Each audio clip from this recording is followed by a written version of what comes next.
So today we're going to be taking a look at the scenario where the USA finally snaps. Now what exactly does that mean? Well, we're going to be taking a look at a scenario where the US just doesn't care. They don't care about their allies, they don't care about their enemies, they just want land and they're going to do whatever they want to do because no one can stop them. Basically, USA gone rogue. So if you guys do enjoy today's video, make sure to leave a like on it and subscribe to the channel if you're new. We're trying to get to 200,000 subscribers.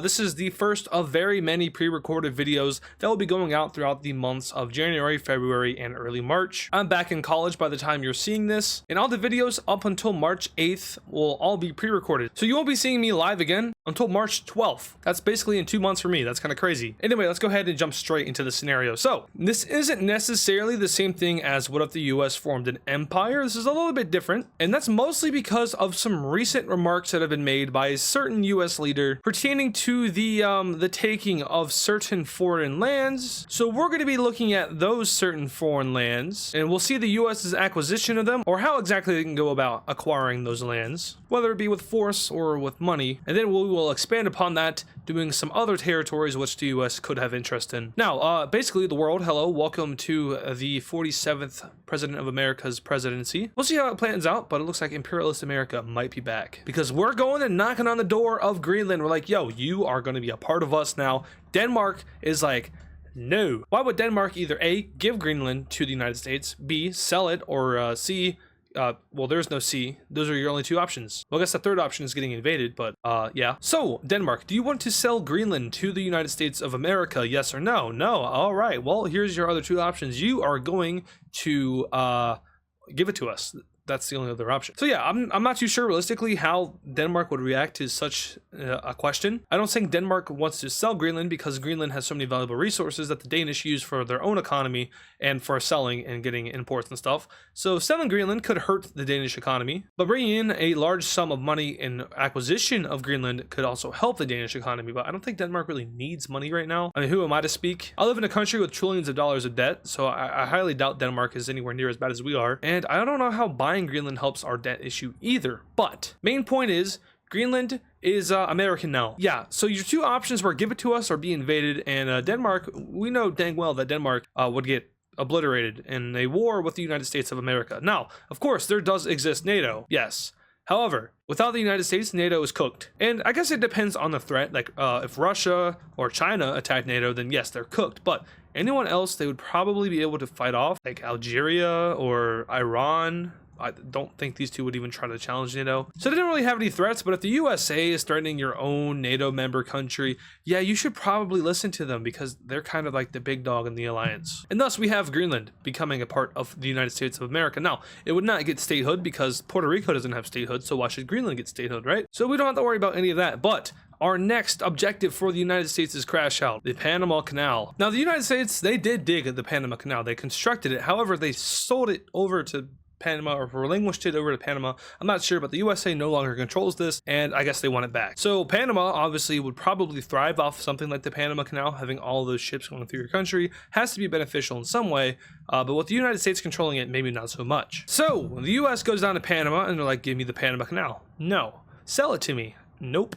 All right. Bang. USA declares war on Panama, and I'm like maybe 40% sure that the USA already kind of defends Panama. I know they kind of do with Costa Rica, but I'm sure there's also some assistance down there. So this is a big ouchie for Panama, but guess what? Guess what? Bang. Colombia's there. Okay, Mr. Colombia, welcome to the war. You are now fighting against the United States of America. How do you feel? The answer is probably not too well. And why is that? Well, now you have America getting a new landing spot that's way easier for them right here in the tip of Colombia. Could they actually invade here in real life? I don't know. I'm not really good at geography. Probably should be though. It's my whole job. But the US starts a land invasion from Puerto Rico, going all the way down to the top of Colombia and beginning their invasion. Now the world is probably like, yo, why is the USA invading Colombia? Well, Colombia, you know, they did declare war on the United States, so it's only fair, right? But now countries are a little bit concerned that the US might just take some land from not only Colombia as well, but maybe all of Panama too. Because now they have this huge front where they're spending, you know, millions of dollars and hundreds of thousands of troops to get this land. So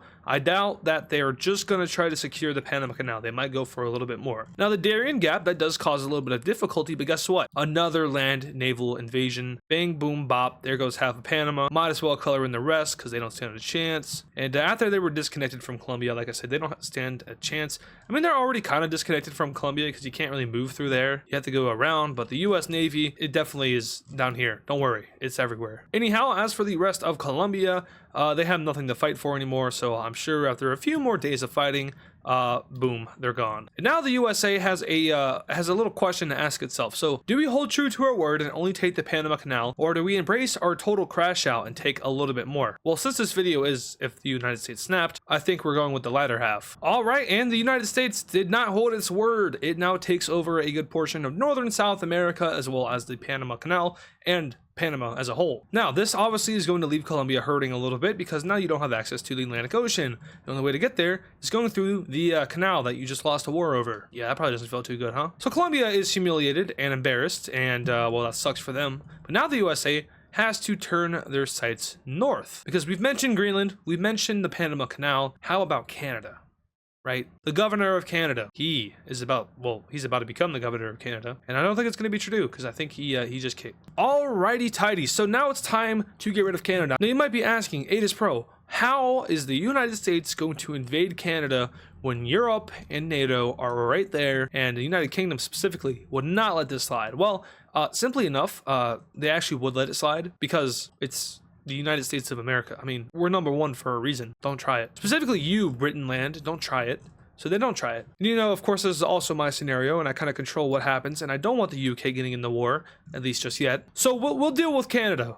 We're going to deal with it. How do we deal with it? Well, I mean, there's a couple options, but assuming that you want to actually use the land, probably don't go bombing it. So we go with the land invasion. Conventional war between the United States and Canada would go by really quickly. I'm not going to lie to you. Why is that? Well, all their major cities are right like in throughout here. Yeah, there's a few over here too, but guess what? Boom. Canada is cooked. They're not cooked, they're fried. So the USA will continue with their little invasion. I forgot to erase the dots, but that's okay because it doesn't matter in the end. Because Canada is about to capitulate. Yeah, they're not going to surrender, they're going to capitulate because they've already lost way too much valuable land. And over here, to make it worse, there goes Vancouver and Vancouver City and basically all your population in the west area. And there's a little bit over here in the central area. Yeah, all right, now they're all gone. All right, maybe a few people scattered about like this area. They're all gone. Yeah, so at this point, just surrender. And that's exactly what they do. Now, in these recent discussions that everyone has heard about, we're talking about making Canada the 51st state. And I'm not too sure if that's even possible because Canada is bigger than every other single state, and therefore Canada would be gain a super majority in Congress. So that's probably not the greatest idea. Although no, they wouldn't really actually because 2 Senate seats and then House. California has a similar population to Canada, if not bigger. Okay, it's a little bit less, so Canada would have the most seats in the House, but not by a lot. But yeah, because we're making it a state, we have to also fully annex this thing, and that looks like this. And it is a state, it's not a territory, which also means we gotta get rid of this line. And all right, the USA's crash out is complete, but we're not done just yet. No. So remember how we were messing around in the Caribbean and like down here? Yeah, we're gonna do that again. Hey, Costa Rica, you have no military. In fact, I think, isn't it the US that protects Costa Rica? Not necessarily. Apparently they do have their own national guard against the United States. Yeah, actually, you're right. Yeah, let's just color this in red and erase the border. We don't even have to color it in pink because, well, we can spare you the details. It's not pretty. Okay, so the US's conquest appears to be doing something along the lines of expand until you have an ocean border. All right, and then now that you already have something down here, it's time to close the gap a little bit, go that way, and maybe eventually even go this way. Or alternatively, alternative future, no, but maybe you could do something like this. Aha. All right, America, we go to the Bahamas a lot. It's our best cruise destination. Let's not lie. Even I've been. Cruises are expensive though, so not everyone can afford it. But I mean, like when you think of the #1 outside of country vacation spot, you think of the Bahamas, right? At least that is what it is for us over here on the East Coast. On the West Coast, it's probably Mexico. So now that I think about it, maybe people would have a lot of different answers, but at least on the East Coast, outside of country destination, the Bahamas. Everyone's been. So instead of forcing your citizens to get passports just to go a short little ride across this gap, what if you just like annex it and then you don't have to have a passport? Yeah, that works. All right, so cool. There's your vacation islands now secured. Of course, you already had Panama and Costa Rica. Those are also really nice vacation spots, but I think something a little bit closer to home is a lot cheaper, and it provides a little bit more for the American people, especially down here in the South and the East. Nobody wants to do that. Nobody does. Anyway, now I'm looking at these 4 countries right here: Cuba, Jamaica, Haiti, and Dominican Republic. And I'm thinking, man, why haven't we already just annexed Haiti, right? They're very poor. Their government collapsed last time I checked. Just take it. I was fortunately able to go to Haiti before it kind of did fall apart, and that was cool. It's a really nice country. Well, it's a really pretty country. Politically, there's no stability, so I guess it's not that nice of a country. But with Haiti, you might as well just cross the border and, you know, take to the Dominican Republic as well. I mean, who's going to stop you at this point, right? The only realistic way you could stop the United States if they started doing this is if everybody, like the whole world, banded together. We all know that's not happening. This doesn't work well with this. This doesn't work well with this, or this really. Even all the countries within this circle don't work well with each other. You can't put this and this together. You can't put this and this together. There's even a case where you can't put this and this together. The only real coalition you can get is something that would probably look like this. Also, maybe throw in Australia and New Zealand there, because there's no way that this side of the world is working with some of the countries that are in this part. So yeah, either put your differences aside and you know, form a coalition against the United States, or just die. And after the annexation of Cuba and then Jamaica, it already might be too late. Hey, Iceland. Hi. Yeah, goodbye. And I think we need one more thing to happen. You know, I'm surprised that this country isn't already on the chopping block in some kind of way, considering the border crisis that's been ongoing forever. I mean, if you can't secure the border, you might as well just erase the border, right? I mean, like, it's going to be a hard issue to solve, so why not just get rid of the border? There's no need to build a wall if there's no border. So yeah, America will start their invasion of Mexico, and to be honest with you, I don't know who's gonna stop America. I mean, because it ain't gonna be Mexico, I can tell you that much. And with all these other landing spots that they have and opportunities, the USA would probably actually just make a ton of like amphibious landings in the southern bit of Mexico, and this whole thing would fall within like a couple of weeks. Am I probably overestimating my country? Yeah, probably a little bit. But if the United States, like I said, snapped and went full on imperial, their military would become even stronger, and their resolve would also become a lot stronger. And this country, if it ever goes nationalist, like really bad, the world is cooked. This isn't no 1939 Germany.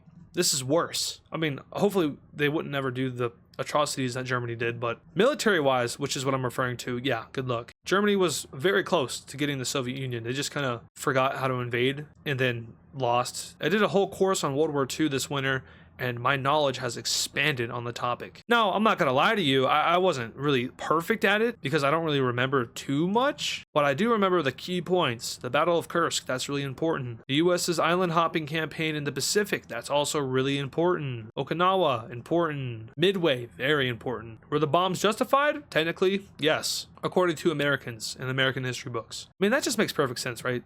Of course, the history books here would tell you that it was okay. Anyway, Mexico is gone. Let's take a look at this peace treaty. Yikes. Yeah, that's not good for Mexico. I'm not gonna lie, they might be a little bit screwed. Now, they didn't lose too much important land, and forgive me if I'm wrong though, but like everything that's in the northern sector, like that's compared to everything that's right here. This is the more important areas, I believe. And then the Yucatan, that's also kind of important. But the good thing is, when the Philadelphia Eagles, when they go to Cancun, it's already a part of the United States. You don't have to worry about a passport. No passport needed on your trip to Cancun soon. Anyway, that is actually going to do it for today's video. I hope you guys did enjoy it, because I did enjoy it. It was kind of fun. Doing these videos where, you know, countries just go berserk, like the Empire videos and the snapping videos, those are fun because there's no restrictions, because you can just do whatever you want to do. Creativity videos, not really that creative, but still fun. Make sure to leave a like on this video, subscribe if you're new, and leave any input you have in the comments. I love reading your guys' comments.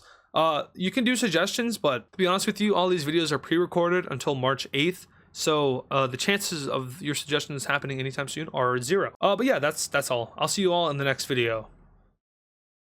And of course, thank you to all our super fans. This includes America and Canada and UK, Freezioid, Godzilla Bro, Zaylance, Unknown TD, Georgie Badev, Servanator, Johnny XX7, King Cheese, GD Cilia, Pablo Sigma Cat, Death Strider X, Hammer Toad 45, Connor the Gamer, Nevada Garbage Trucks, and DW Cool Dude. Once again, thank you guys.